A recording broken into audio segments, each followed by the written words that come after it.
خايف من المستقبل؟ قلقان من حاجة هي أصلا لسه ما حصلتش؟ خليني أقول لك don't cross a bridge till you come to it. أهلا بيك في فيديو جديد. أنا أحمد سعيد ودي الحلقة 23 من سلسلة الإيديومز الممتدة طوال شهر رمضان. يلا ما تنساش تنزل تعمل لايك وسبسكرايب وتجيلي عشان هقول لك على حاجة مهمة.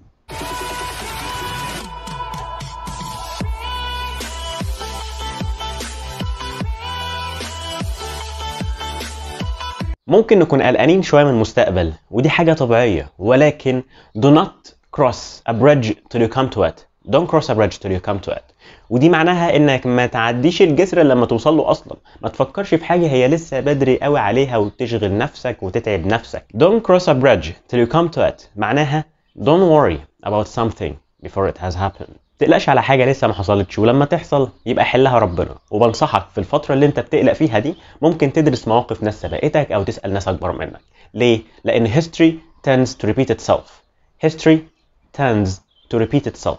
بالظبط، التاريخ بيعيد نفسه. هتلاقي مواقف اللي بتحصل لك حصلت لناس قبليك وحصلت في عصور قبليك، ودي معناها what has happened once is liable to happen again. ودلوقتي تعالوا نشوف الأجانب هيقولوها ازاي. History tends to repeat itself.